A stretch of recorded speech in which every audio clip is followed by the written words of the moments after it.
New videos every day. But here we have an actual specific reason to suspect, no, he may have had a handler and he may have been under mind control. Reason being, he himself thought that. Life, wisdom. So, Dr. Ross, you've done some research into the Boston bombing, and maybe you can talk a little bit about what you have found. Is there some indication that there could be a CIA mind control component in the Boston bombing? Well, there's very realistic reasons to suspect that. Of course, it's impossible to know because all the real information is classified, Right. and probably will be for the next 2 billion years. But the Boston Globe did a very thorough investigative reporting search into all of this, and the article that came out in the Boston Globe is called "The Fall of the House of Tsarnev," which is the last name of the 2 Boston bombers. And I just want to start with a quote. So this is not coming from me. This is not coming from Fringe Conspiracy. This is the Boston Globe. And it's talking about the older brother's friend, Don Larking. As their relationship grew closer, Tamerlan, the older brother, confided in Larking his troubling secret about the voice inside his head. Tamerlan told him that he had been hearing the voice for some time and that he had a theory of what might be afflicting him. He believed in majestic mind control, which is a way of breaking down a person and creating an alternate personality with which they must coexist, explained Larking. You can give a signal, a phrase, or a gesture and bring out the alternate personality and make them do things. Tamerlan thought someone might have done that to him. The person inside him, as Tamerlan described it to Larking, was someone who wanted to control him to make him do something. Mm-hmm. So that's not coming from somewhere in the far reaches of the internet. That's actually coming from the bomber himself. Wow. So do we take everything that one of the bombers says at face value and just believe it? No. But should we completely dismiss it out of hand and not even think about it as a possibility? I'd say the answer to that is no as well. And so what are the features of a Manchurian candidate, which is an artificially created multiple personality? Mm-hmm. Well, there has to be a handler, somebody who does it, and it can't be just some guy down the street. It's some organized intelligence agency or military group. Mm-hmm. And so what you do is you, using a whole bunch of conditioning techniques and so on, you basically create a new identity inside. And this is described in CIA documents very clearly in the 1950s. And then you insert a hypnotic code, which can be either a hand signal, a tone on the phone, a playing card, something you say, it can be anything at all, which calls out the conditioned personality. You then give that person the assignment, which could be career, infiltration, bombing, shooting, and then that person goes back inside, and the out front person has no knowledge of what the mission is at all. Right. And then if they're captured and interrogated, they have nothing to say. So it's a very security-oriented kind of a strategy. Right. And so this is an artificially created multiple personality. What do people with multiple personality arising from childhood trauma describe all the time? They have voices in their head that talk to each other, talk to them, tell them to do things, and they feel like there's somebody else inside them. So this is a typical description that you would expect from somebody with multiple personality. And so, therefore, we have to at least consider in all these shooting situations several different scenarios, I think. One is it's just a mentally disturbed person who acted on their own, which from what I see probably is what happened at Sandy Hook. May not be, but I'd say probably. Right.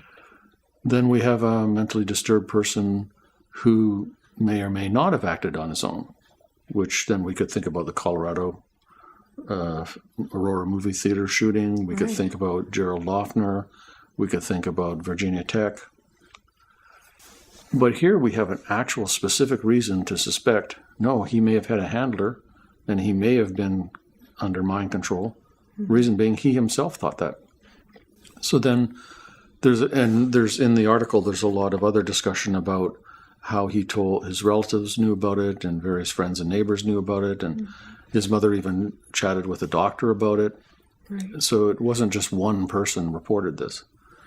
Then the other main fact in this Boston Globe article is that in 2011, the Russian security agencies notified the FBI that they were concerned about this guy and what he was up to, and he might be a danger, might be a threat. So now, if he is handled by somebody, who is it he might be handled by? Maybe he was handled by the Russians or the Chechens. Maybe he was handled by any Al-Qaeda type entity. But if he was handled by the Russians, why would the Russians tip us off that there's something funny with him? Right. So doesn't make sense. We can kind of rule out the Russians. And so then it's going to boil down to he was handled by some Muslim extremist terrorist group, or is this a false flag operation? Was he handled by somebody on our side of things? And to investigate that, then you'd have to track the period of time prior to the bombing when he was back in Chechnya, what he was doing, who he talked to. And the only thing I've seen about that is an allegation that he was at a sort of recruiting training seminar by an organization that was actually a CIA front. Right. But I can't verify that.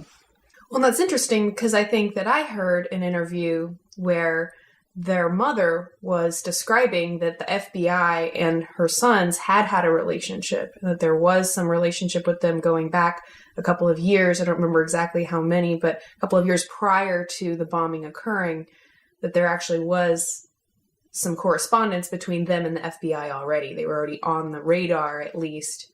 Is that something that... Yeah, that's an undisputed fact verified by the FBI, and it's in the Boston Globe article and many other places. Okay. So not only did the FBI get a warning from the Russians, but they interviewed Tamerlan and many other family members going back for a year or two before the bombing. So he was definitely on their radar. And so then I would say the same thing about the FBI, as I said about the Russians. Why would the FBI be investigating their own person?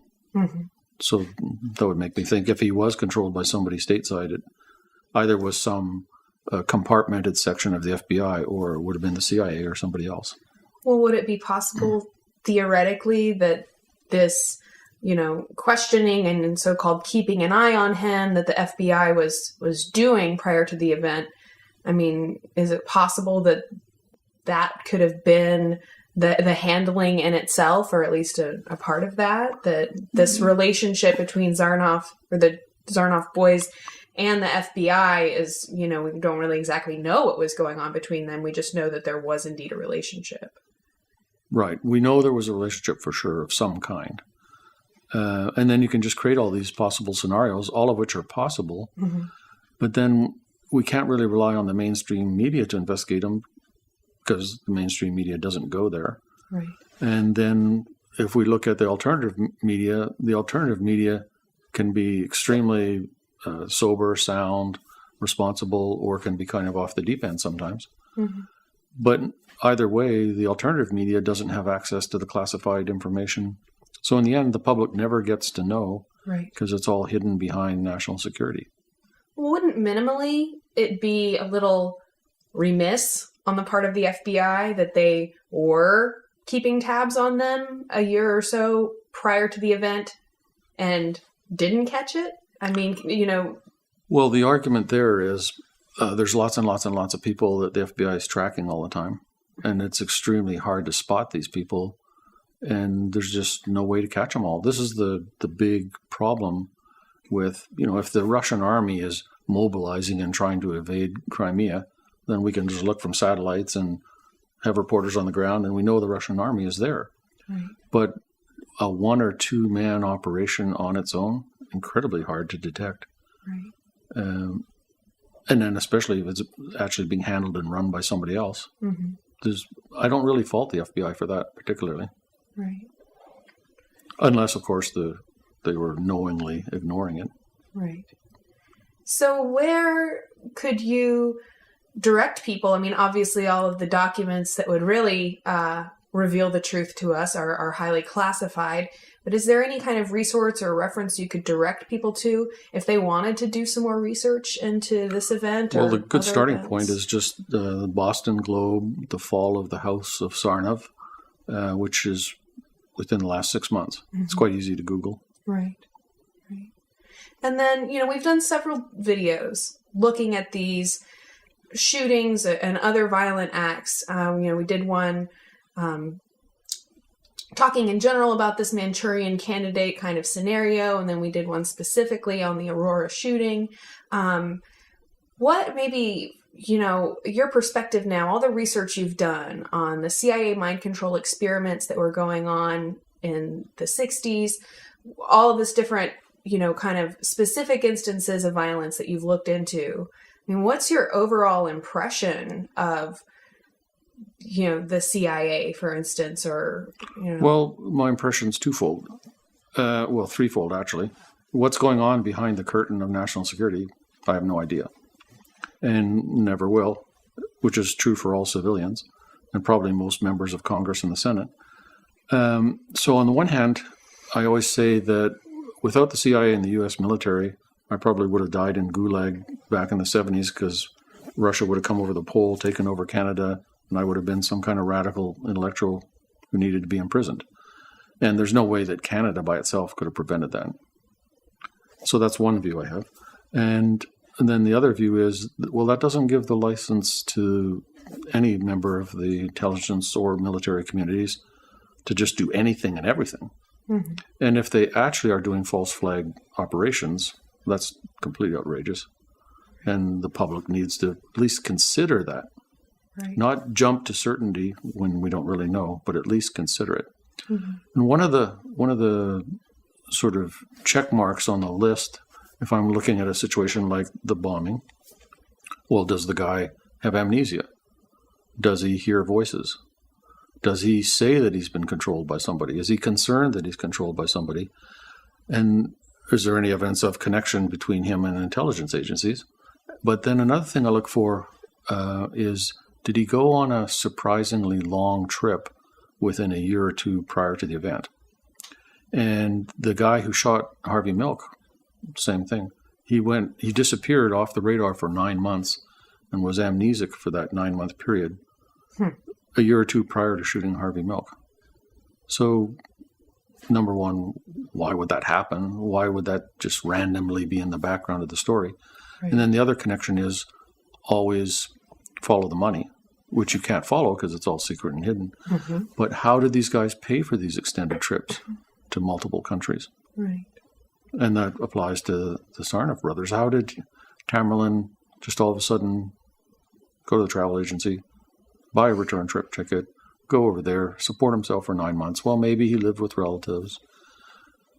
So again, I don't know for sure, but if I had the resources, I would investigate that question. Right. And I think that you bring up a really important point, which is just that we, if we want to have any hope of figuring something out or discovering the truth, we just have to stay open-minded to the different possibilities. You can't jump to a conclusion of one thing, but, that applies in both directions to say, it's completely impossible, to keep your mind open, that, well, really nothing is impossible. If we don't know what happened, we need to keep our minds open to try and, be able to assess this different information that is available to us, and try to come to a conclusion. Right. And it's not going to be just one size fits all. Every mass shooting or public incident is not going to follow the same fixed pattern. Right. There's going to be multiple different types of patterns. Right. But you have to consider all the ones. Certainly. Well, are there any closing statements or closing things you would like to share before we wrap this video up? Just that we need to consider all possibilities, even if they seem a little outlandish, because in fact, Manchurian candidates have been operational going back to the Second World War, mm-hmm. and are probably operational on both sides of any conflict today. Right. Well, Dr. Ross, thank you so much for your time today, and I look forward to doing future interviews with you. Well, thank you. Thank you so much for joining me today on the Truth Talks. I do hope that you found this discussion interesting. I hope you will leave your thoughts in the comments. If you have any video requests or topic requests, be sure to leave those for us as well. Thank you so much for watching. I'm Psyche Truth correspondent Karina Rachel, and I look forward to seeing you again next time.